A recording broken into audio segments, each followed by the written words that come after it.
Hey Freunde und herzlich willkommen zu einem neuen Video. Gestern Abend wurde der neue Trailer zum kommenden DLC Dawn of Ragnarök released und wir schauen uns heute 15 versteckte Details an, die uns eine Menge zum Setting sagen, zur Geschichte, die dort passieren wird, zu neuen Features und auch versteckte ISO-Sprache ist dort enthalten, also bleibt dafür auf jeden Fall am Start. Dieser CGI-Trailer war wunderschön anzusehen, doch fangen wir gleich mal an mit den ersten Hints. Wir sehen zu Beginn gleich das Szenario, was uns dort präsentiert wird. Wir sehen das Reich der Zwerge, aber im Hintergrund einen dunklen Himmel mit brennenden oder glühenden Wurzeln vom Weltenbaum Yggdrasil. Warum er brennt, wissen wir nicht.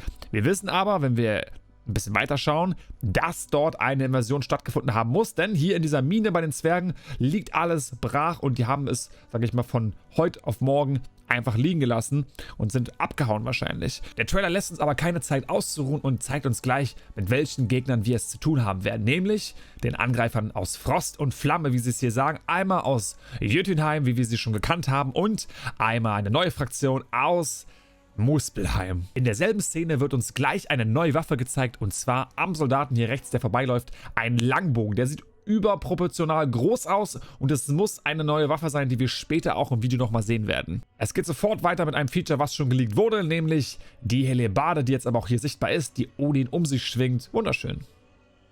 Ja, der nächste gibt uns einen Hinweis darauf, was für eine neue Fähigkeit wir haben werden und was wir dazu brauchen. Und zwar entzieht Odin dem Jötner seine Energie und seine Hand wird zu Eis. Und was wir dort vorher aber sehen ist, dass er einen Armreif trägt. Da gab es in den Promobildern ja auch schon eine Skizze, wo wir gesehen haben, wie ein Zwerg oder eine Zwergin Eivor bzw. Odin etwas gibt, nämlich diesen Armreif. Das heißt, nur mit diesem Armreif ist er in der Lage, diese Fähigkeiten zu benutzen. Und wir sehen auch später, dass er nicht nur Eisenergie aufsaugen kann von den Gegnern, sondern auch Flammenenergie von den Muspelheimern. Und das Tolle ist, er wird diese Energie später zum Angriff nutzen.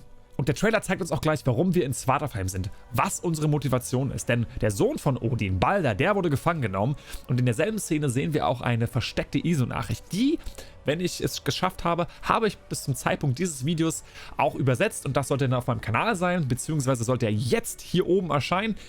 Schaut es euch gerne an.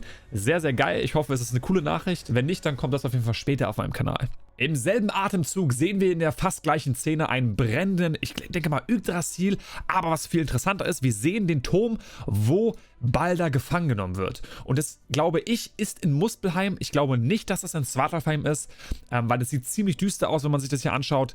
Und vielleicht werden wir in diesem DLC auch nach Muspelheim gehen oder wir werden in einem kommenden DLC nach Muspelheim gehen. Was ist eure Meinung? Schreibt es mir gerne mal in die Kommentare, lasst es mich wissen und wir können mal ein bisschen diskutieren und darüber reden, was für Theorien alles da, funktionieren könnten. Natürlich darf ein Leap of Faith in einem Assassin's Creed Trailer nicht fehlen und wir sehen auch gleich dadurch die zweite Fähigkeit, die Eivor hat, nämlich die Teleportation. Er kann quasi, sich als Rabe verwandeln.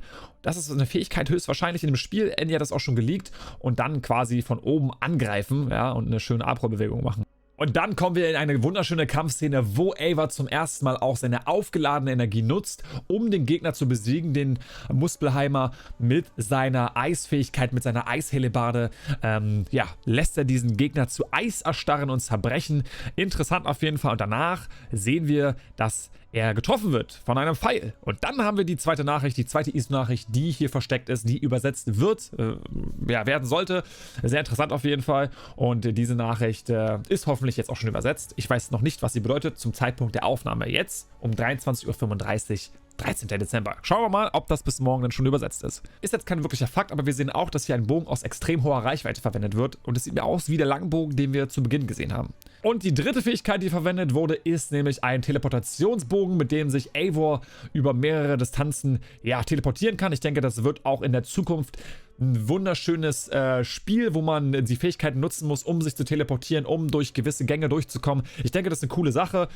Für so ein DLC passt es auf jeden Fall und ersetzt vielleicht auch so ein bisschen die Höhlen, die es derzeit gibt. Und dann geht es auch schon weiter. Wir kommen zur vierten Fähigkeit, die uns gezeigt wird, nämlich, dass Eivor bzw. Odin, ich muss mich mal zusammenreißen, dass Odin Tote wiederbeleben kann mit der Energie, die er aus den Muspelheimern gezogen hat. Und der vorletzte Fakt, der ist wirklich ultra interessant. Denn wir sehen hier einen brennenden Yggdrasil und wir sehen Odin mit einer Fackel in der Hand. Warum sollte er Yggdrasil zum Brennen bringen? Und vor allen Dingen, was passiert dann? Ist das der Grund, warum Sword, auf den wir gleich zurückkommen, nach Svartalfheim einwandert? Weil er vielleicht flieht, weil sein Reich quasi ja zerstört ist? I don't know. Warum hat überhaupt Eivor das gemacht? Ist Eivor bzw. Odin der Grund dafür, dass dieses Chaos entstanden ist? Ragnarök, weil er jetzt angefangen hat, Yggdrasil zu verbrennen, weil er vielleicht närrisch ist oder so, weil er komplett verrückt geworden ist? Ich weiß es nicht. Aber das ist für mich der größte Story-Hint, weil das könnte der Ursprung sein für all diese Probleme, die passiert sind. Aber vielleicht ist das auch nur eine Wahrnehmung von Basin. Wir wissen auf jeden Fall, dass Basin zurückkehren wird. Ich weiß gar nicht, wer das gesagt hat. Ich glaube, in einem Interview von Eurogamer war das zu lesen. Sehr interessant auf jeden Fall.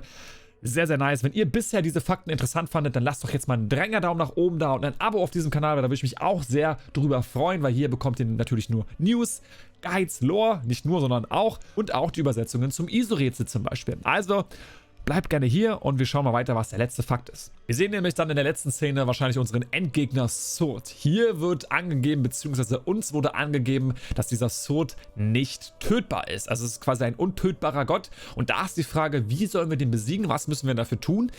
Schreibt gerne eure Theorien in die Kommentare. Auf jeden Fall ein heftiger Typ. Hier auch nochmal ein Artwork, was wir bekommen haben. Also wirklich unglaublich krass, wie er aussieht mit dem Bart und der Glatze. Und er hat ein anderes Schwert. Ja, er hat nicht das Shop-Schwert. Ja, warum? Das kann ich euch nicht beantworten, aber auf jeden Fall hat er ein anderes Schwert, hier sieht man ja.